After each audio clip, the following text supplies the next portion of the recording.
Una de las cosas buenas que tiene Vampire the Masquerade Bloodlines 2 es el ambiente que transmite la ciudad de Seattle, con esa nieve, esas luces, esas sombras. Realmente se siente un escenario que, aunque en el fondo está vacío, tiene identidad y es atractivo.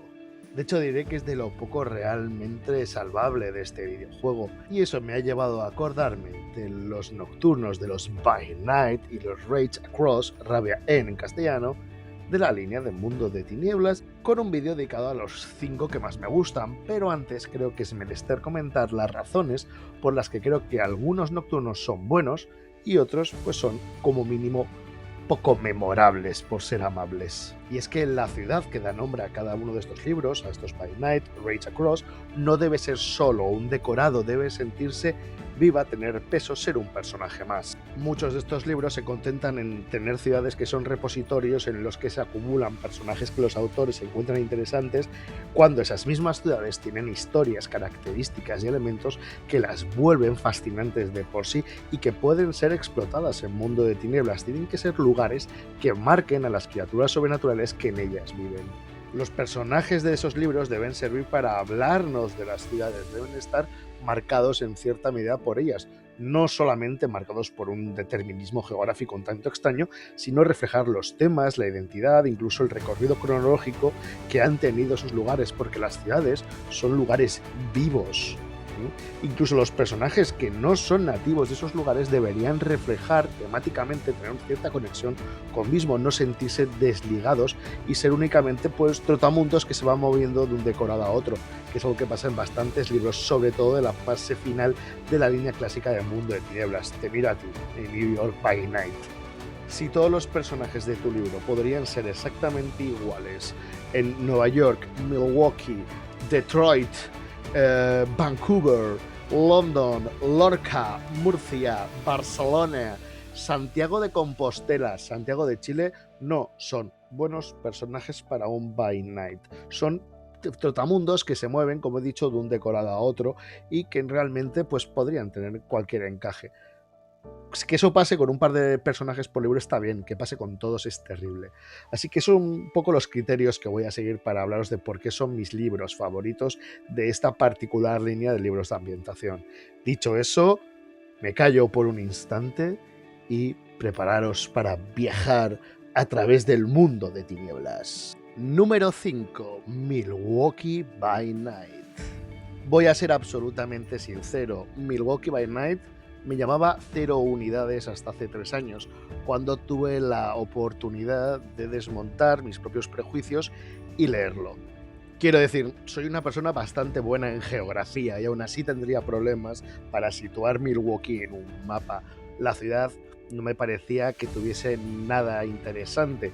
Y eso fue precisamente lo que me llamó la atención cuando lo empecé a leer. Milwaukee es un lugar normal, pero que esconde tras esa fachada de normalidad el horror que supone vivir parasitado por monstruos inmortales que se alimentan de tu sangre, como esa normalidad, esa placidez es tan solo la mascarada haciendo su trabajo, mientras apilan bolsas de cadáveres a las afueras de la ciudad, mientras las personas son asesinadas por vampiros devoradores de sangre y los cainitas libran sus batallas contra los lupinos, contra el Sabbath y los unos contra los otros, metidos en una yihad de mezquinos odios. Y más allá de la propia ciudad, las carreteras, los campos, los bosques, los prados son terriblemente hostiles, tanto para los cainitas como para las criaturas más poderosas. Ya hemos hablado en Usor de las carreteras Coven, que es un añadido posterior pero que se encuadra bien con el contenido de este libro de principios de los años 90. Milwaukee by Night es interesante porque te explica perfectamente, sintetiza de una forma magistral el cómo Mundo de Tinieblas deforma tu cotidianidad para convertirlo en un lugar que alberga toda clase de horrores. Número 4. Rabia en Nueva York. Nueva York es un caso muy curioso porque es la única ciudad que tiene 2 suplementos, uno para Hombre Lobo, Rabia en Nueva York, y otro para Vampiro, Nueva York by Night, Nueva York nocturno, y no podían ser más distintos. Uno me encanta, el otro me parece tremendamente flojo. Vamos a hablar del de Vampiro antes de comentar por qué me gusta el de Hombre Lobo. Básicamente nada me importa. Tiene una trama central sobre la conquista de la ciudad por parte de la Camarilla al Sabbath, de cómo la Camarilla derrota a la espada de Caín.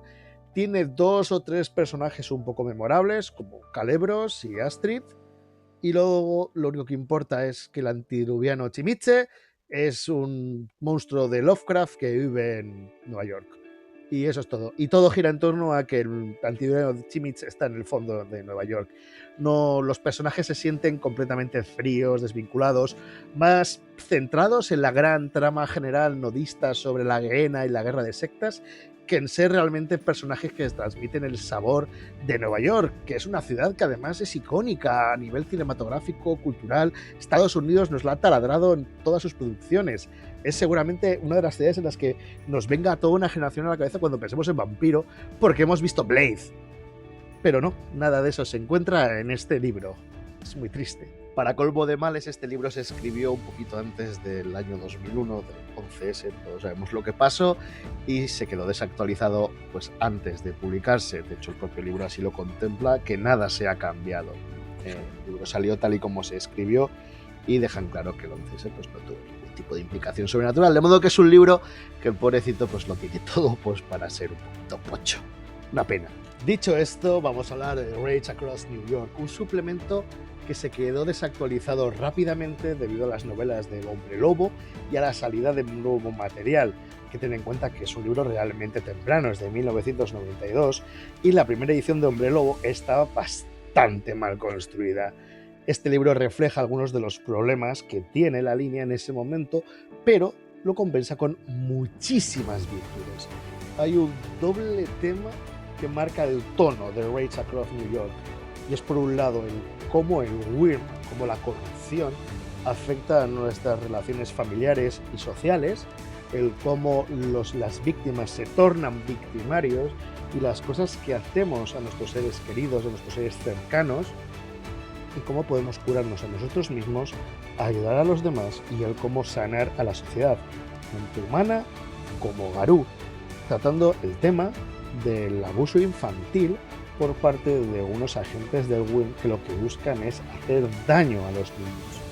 Es decir, trata un tema muy complicado, marcando un entorno de horror que encuadra bien con Hombre Lobo y lo hace de forma bastante sensible y con conciencia social. Y ya solo por eso este libro se coloca en mi top 5, ocupando un meritorio cuarto puesto. Además, Rage Across New York tiene la virtud, en mi opinión, de presentar distintas y complejas relaciones entre tribus de hombres lobo, que es verdad que en relación a quinta edición se han quedado tremendamente desactualizadas, pero que pueden ser trasladables con bastante esfuerzo, y traslada bien los tonos de Nueva York. Sí, realmente tienes la sensación de estar leyendo sobre esa ciudad, cosa que no pasa con su versión, con el libro de vampiro. Para un juego muy centrado en ocasiones en las batallas épicas, la lucha contra Baba Yaga, el enfrentamiento contra los Zemir, lucha contra los malvados danzantes de la espiral negra, la sutileza, el carácter insidioso, venenoso y terrible de la séptima generación de este grupo de corruptores de menores, muy vinculados, por cierto, a la extrema derecha y a los grupos supremacistas y racistas, tal y como lo marca el propio libro, es realmente notorio. De modo que se agradece. Una pena que otros Rage Across no llegasen al nivel de virtuosismo que, en mi opinión, Rage Across New York sí tiene, con sus defectos. Por otro lado, me gustan bastante los personajes no jugadores de la nación Garou que se presentan en este libro, todos ellos con relaciones en ocasiones muy turbulentas los unos con los otros. Así que sus problemas, que no se lo puedo recomendar a todo el mundo por lo que os he indicado, como entenderéis, creo que este es un magnífico suplemento regional, especialmente si tenemos en cuenta que es de una época muy temprana, como ya he mencionado. Y hasta aquí la primera parte del vídeo. Si os gusta, por favor, compartidlo, darle a like, comentar y todo lo que se suele pedir. Los otros 3 suplementos vendrán en el siguiente vídeo y diréis, ¿por qué? Pues lo parto en 2 porque armar estos vídeos es un jaleo, los ve relativamente poquita gente, da mucho trabajo y prefiero dividirlo entre 2. ¿Por qué? Pues porque sí que se aprovecha todo, si es que además va a quedar mejor, para ti es mejor. Nadie se va a ver un vídeo de media hora sobre mis by night favoritos, pero 2 cortitos, bueno, eso es bastante.